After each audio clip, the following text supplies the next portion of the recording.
আল্লাহ পাক রব্বুল আলামিন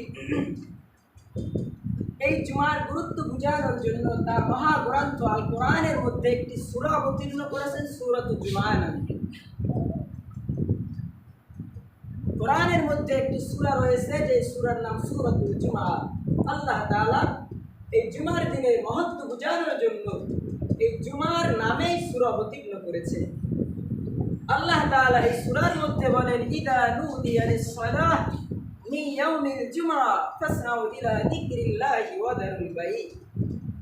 আল্লাহ তাআলা বলেন, ইদা নুদিয়া লিস-সালাহ মিন ইয়াউমিল জুমআ, যে হে আমার উম্মতেরা, হে আমার বান্দারা, ইদা নুদিয়া লিস-সালাত মিন ইয়াউমিল জুমআ, যখন জুমার আজান হয়, তোমরা যখন জুমার দিন আজান তোমাদের কানে যায়, এর সাথে সাথে তোমরা দুনিয়ার সমস্ত কাজকে ফেলে রেখো। ফেলে রেখে কি করবে? ফাসআউ ইলা যিকরিল্লাহ, আল্লাহ তাআলার শরণার্থে আল্লাহ তাআলার দিকে ধাবিত হও, আল্লাহ তাআলার দিকে দৌড়াও। কিন্তু আজ আমরা এর বিপরীত রয়েছি। মসজিদের মিনার থেকে আজানের ধ্বনি আমাদের কানে উচ্চারিত হয়, কিন্তু আমরা আল্লাহ তাআলার যে হুকুম, এই হুকুম থেকে বঞ্চিত। সহজে একটা উদাহরণ দিলে বুঝতে পারবেন।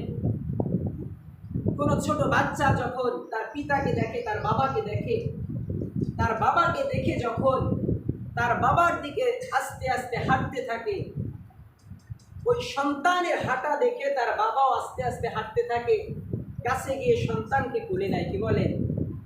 আর এর বিপরীত কোন সন্তান যখন, ছোট বাচ্চা হাঁটতে পারে না, ইহা সত্ত্বেও যখন ওই সন্তান তার পিতাকে দেখে, তার বাবাকে দেখে দৌড়ানোর চেষ্টা করে। এই বাবা যখন দেখে আমার সন্তান তো হাঁটতে পারে না, আমাকে দেখে আমার সন্তান যখন আমার দিকে দৌড়ে আসতে যাচ্ছে, তখন তার বাবার হাঁটার গতিও কিন্তু একটু বেড়ে যায়, কি বলে? কেন বেড়ে যায়? বাবা চিন্তা করতে থাকে যে আমার সন্তান তো হাঁটতেই পারে না, সে কিভাবে দৌড়াবে?